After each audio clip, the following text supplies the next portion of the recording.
सियासत में पद आते हैं चले जाते हैं, लेकिन जो दिलों में जगह बना ले वही असली सिकंदर है। राजस्थान की राजनीति के सबसे चहेते चेहरों में से एक सचिन पायलट ने एक बार फिर अपनी बातों से न सिर्फ कांग्रेस कार्यकर्ताओं का जोश बढ़ाया है, बल्कि विरोधियों को भी सोचने पर मजबूर कर दिया है। एक ताजा इंटरव्यू में पायलट ने अपनी तकदीर, अपने पुराने साथियों और अपने भविष्य के लक्ष्यों पर जो कुछ कहा, उसकी गूंज पूरे देश में सुनाई दे रही है। आज हम बात करेंगे उस पायलट की जो अपनी पूंजी पद को नहीं बल्कि जनता के प्यार को मानता है। एक दौर था जब ज्योतिरादित्य सिंधिया और सचिन पायलट की दोस्ती की मिसालें दी जाती थी, लेकिन वक्त बदला और रास्ते भी।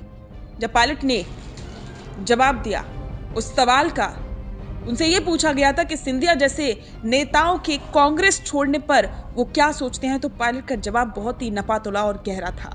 पायलट ने कहा, हम सबने लंबे समय तक साथ काम किया, आज वो दूसरे दल में है। उनका फैसला सही था या गलत, ये मैं नहीं बल्कि जनता तय करेगी। इस बयान में कोई कड़वाहट नहीं थी, लेकिन एक बहुत बड़ी सच्चाई छिपी थी। पायलट ने साफ कर दिया कि राजनीति में जनता की अदालत ही सबसे बड़ी होती है और किसी के जाने से विचारधारा का कारवां नहीं रुकता। इंटरव्यू के दौरान पायलट एकदम दार्शनिक अंदाज में नजर आए। उन्होंने एक ऐसी बात कही जो सोशल मीडिया पर वायरल हो रही है। पायलट ने कहा कि जो तकदीर में लिखा है वो कोई छीन नहीं सकता, और जो नहीं लिखा है वो दुनिया की कोई ताकत आपको नहीं दे सकती। ये शब्द उस इंसान के हैं जिसने राजनीति के कई उतार चढ़ाव देखे हैं। पायलट ने आगे कहा कि सबसे बड़ी पूंजी पद या कुर्सी नहीं, कुर्सी आज है कल नहीं रहेगी, लेकिन लोगों के दिलों में अपने काम से जो छाप छोड़ी जाती है वही असली दौलत है। क्या पायलट का ये इशारा उन लोगों की तरफ था जो कुर्सी के लिए दल बदल लेते हैं?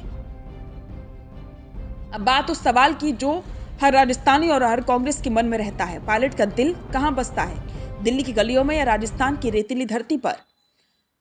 जब पायलट से ये सीधा सवाल पूछा हुआ, जब पायलट से सीधा सवाल हुआ तो उन्होंने बिना किसी हिचकिचाहट के जवाब दिया। उन्होंने कहा कि मैं राजस्थान से विधायक हूं, जिन लोगों ने मुझे चुनकर विधानसभा भेजा है वो मेरी पहली और सर्वोच्च प्राथमिकता है। राजस्थान के लोगों से मेरा रिश्ता पद का नहीं जज्बात का है।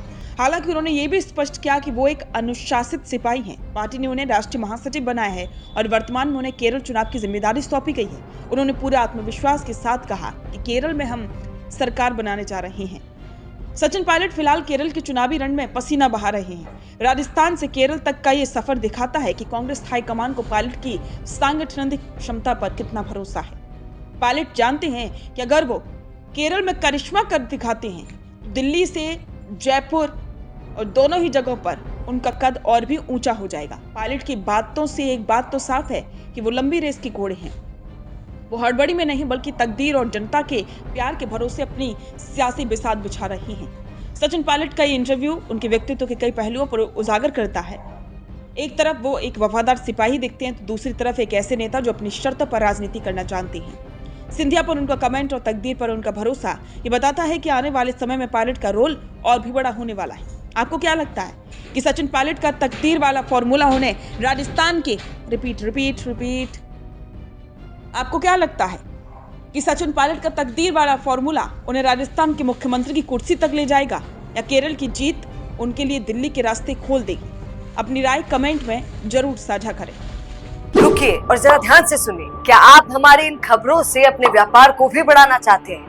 तो आप भी खबरों के दौरान इस तरह के एलिमेंट्स पर अपना विज्ञापन दे सकते हैं, या फिर ऐसे खबर के 1 मिनट बाद अपना पूरा विज्ञापन डलवाएं, जो कि 8 लाख से ज्यादा सब्सक्राइबर्स और फॉलोअर्स वाले द फैक्ट इंडिया चैनल्स और पेजेस से राजस्थान के कोने कोने में पहुंचेगा, और इससे आपका व्यापार, ब्रांड सब कुछ बढ़ेगा।